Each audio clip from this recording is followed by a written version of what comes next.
네, 부자가 되는 대세 정보를 살펴보는 시간입니다. 부자 대세 시간이고요. 오늘은 우리은행 남여구 부동산 전문가와 함께하도록 하겠습니다. 어서 오십시오. 안녕하십니까. 스튜디오에서 굉장히 오랜만에 뵙는 듯한 기분이 드네요. 네.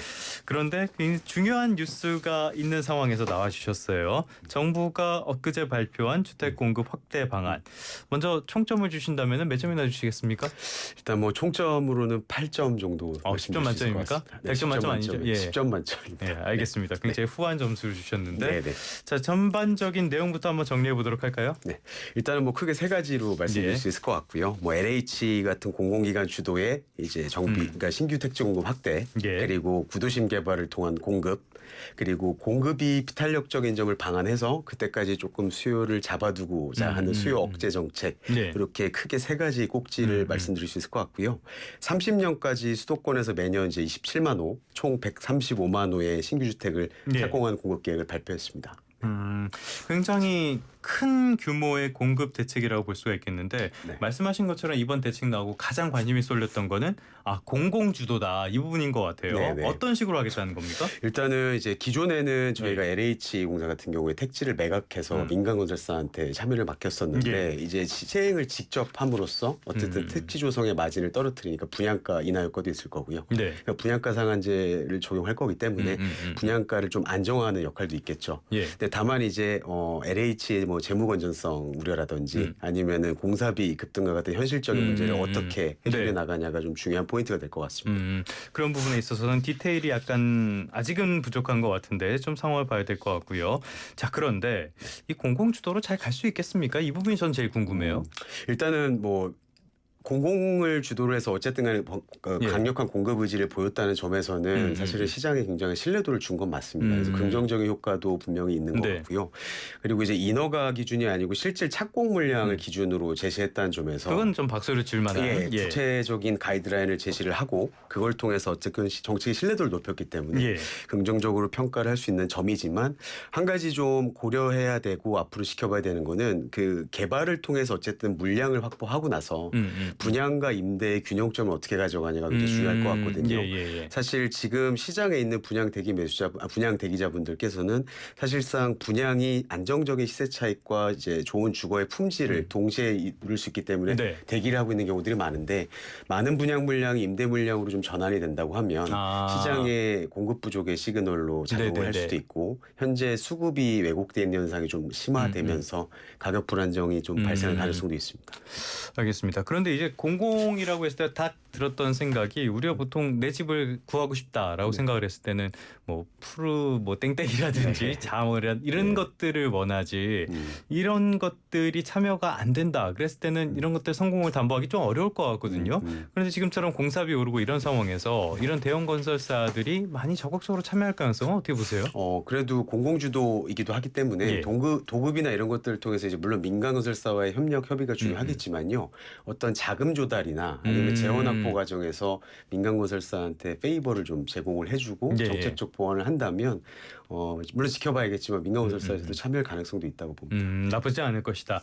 알겠습니다. 정비사업 부분 한번 볼까요? 1기 신도시 재건축 이거 계속 이슈가 되고 있는데 이쪽에서도 어떤 변화가 있을까요? 일단 기존에는 저희가 점수를 채점해서 소위 말해서 선별을 했던 방식이었다고 하면 이제 준비되어 있는 사람들은 다 참여할 수 있게끔 해주겠다라고 하는 주민 제한 방식으로 진행이 될 예정으로 보이고요.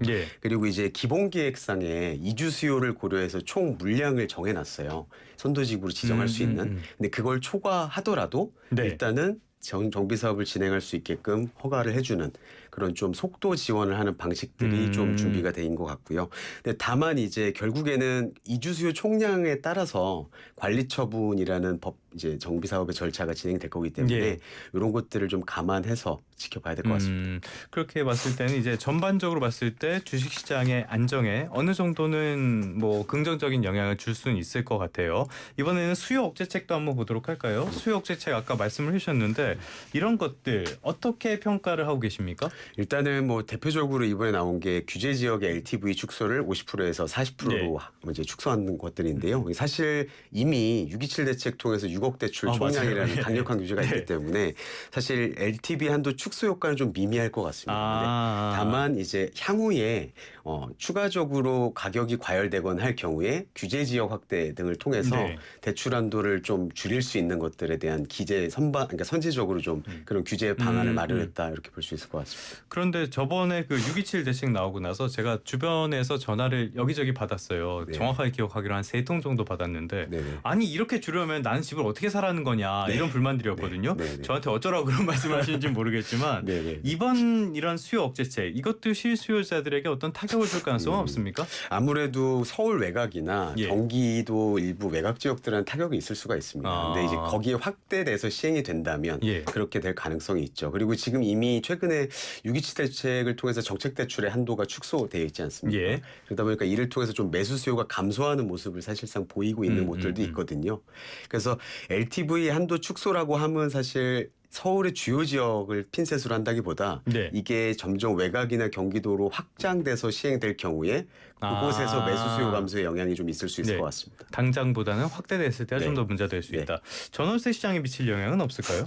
기본적으로 최근에 이제 1주택자의 2억 원 네. 한도로 이제 축소를 한 이번에 방안이 발표가 됐잖아요. 근데 가장 중요한 포인트 사실 보증부 월세를 선택하는 임대차 수요들이 많아질 거고 월세화 현상이 좀 가속화될 수 있다. 네네네. 왜냐하면 학군지 같은 경우에는 그곳에서 월세로라도 사셔야 되는 분들이 있잖아요. 그리고 이제 결국에는 중장기적으로 보면 월세 매물이 좀 늘어나고 월세 수요가 늘어나게 되면 예. 반대급부로 전세 매물은 감소합니다. 그리고 기존에 세를 끼고 소위 말해서 집을 사두고 나는 다른 곳에 전세 대출을 받아서 살고 계신 분들의 경우에 전세 대출 한도가 줄어들면 내가 세준 집에 그냥 내가 들어가서 실거주 하려고 하실 수도 있겠죠. 네. 그렇기 때문에 시장에 임대 매물로 공급되는 물량들이 줄어들 수 있고요. 결국에는 전세 매물 총량이 줄어드는 이런 부작용도 생길 수 있다고 보고 있습니다. 여기는 조금 정책적으로 상황을 봐야 될 것 같습니다. 네. 자, 그런데 이제 전반적으로 봤을 때요. 앞서도 말씀해 주신 것처럼 어느 정도 불안감을 다독일 가능성은 있다. 그런데 3년 내로 준공되는 물량은 거의 뭐 또 제로라고 해요. 이렇게 치면은 지금 잡아야 되는 건 서울의 집값일 텐데 막상 서울의 집값을 잡기에는 이런 대책들이 지금 나온 걸로는 역부족이라고 봐야 되는 거 아닙니까? 근데 이제 정부에서 어쨌든 강력하게 공급 의지를 피력을 한 부분도 있고요. 예. 그리고 실질적으로 정비 사업이나 저희가 도심에서 발생할 수 있는 그런 공급 물량에 대한 고민도 충분히 한 흔적들이 많이 보이거든요. 그래서 이런 것들이 인허가 통합 절차라든지 아니면 정비 사업의 속도 제고라든지에 대한 법적 제도가 보완되고 개정이 된다면 시장의 공급 시그널은 전달될 수 있을 것으로 보입니다. 다만 그와 별개로 사실은 지금 현재 전월세 시장에 불안도 있는 분이고요. 예. 그리고 금리 하락에 대한 기대감도 시장에 굉장히 많이 팽배해 있기 때문에 가격 하락으로까지 당장 이어진다라는 거에 대해서 좀 제한적으로 보입니다. 그러면은 지금 정도 수준에서 딱 지금과 비슷하게 갈 가능성이 크다. 네네 그렇게 보고 있습니다. 알겠습니다. 이번에 보면은 구체적인 공급 입지 이 부분이 나오지 않으면서 또 여기서 아쉬움을 말씀하시는 분들이 많아요. 결국 이거 경기 인천 될 가능성이 크다고 봐야 되지 않을까요? 어떻게 보십니까? 일단은 뭐 어디에 입지로 할지에 대해서는 예. 뭐 제가 단언할 수는 없을 것 같습니다. 근데 이제 결국에는 지금 신규 택지를 개발할 건지 아니면은 신규 택지를 개발하고 지정할 건지 아니면 이제 구도심에 공급 활성화를 할 건지에 대한 선택이 있을 건데요. 예전과 다르게 이번에는 저희가 일기 신도시 재건축이라는 거에 대해서 확실한 테마가 있기 때문에 그곳의 공급 속도를 제고해주는 정책을 총동원 지원을 한다면 아무래도 신규 택지나 신도시의 지정보다는 구도심 개발과 일기 신도시 재건축에 조금 더 정책이 포커스될 것 같습니다. 알겠습니다. 또 하나 좀 아쉽게 제가 오늘 계속 아까 10점 중에 8점을 주셔가지고 제가 반대로 계속 얘기하고 있는데요. 대초안을 계속 냅둔 거 이거 좀 아쉽다 이런 반응도 나오는 것 같아요. 여기에 대해서는 어떻게 평가하십니까? 아무래도 이제 민간 개발, 그러니까 재건축 같은 경우에 대표적인 민간 개발이기 때문에 비용을 사실은 부담시키는 제초안 같은 거는 분명히 마이너스 요소로 작용을 할 수 있습니다. 근데 그런 것들을 상쇄할 수 있는 속도 제고의 측면에서 다른 법적 제도가 보완이 좀 되면 충분히 좀 어느 정도 상쇄 효과는 있을 수 있을 것 같거든요. 그러니까 제초안이라고 하는 제도는 민간 정비 사업의 마이너스 요소는 맞습니다. 이게 속도를 지연을 시킬 수 있는 가능성도 있는데요.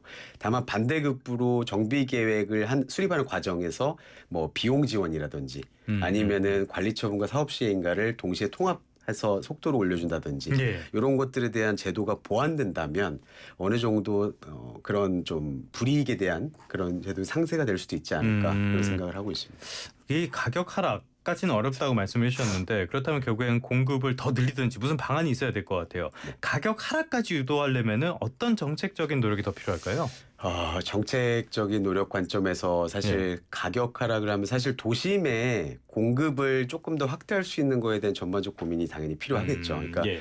말씀하신 것처럼 정비 사업을 통한 개발을 더 활성화시킬 수 있도록 확실하게 법적 제도를 보완해서 지원을 해주면 사실은 자율 공급이 되는 거잖아요. 네네네. 그러면 가격이 단기간에 과열될 수는 있지만 단기간에 된 가격 이제 너무 지나치게 올라가면 그만큼 수요도 당연히 줄어들 수 있기 때문에 자연스럽게 시장 경제와 논리에 따라서 가격이 하락이 될 수도 있다라고 생각은 하고 있습니다. 참 부동산 정책은 언제 들어도 어려운 것 같습니다. 네. 오늘은 우리은행 남영우 부동산 연구원과 함께 부동산 정책에 대한 평가해봤습니다. 오늘 말씀 고맙습니다. 감사합니다.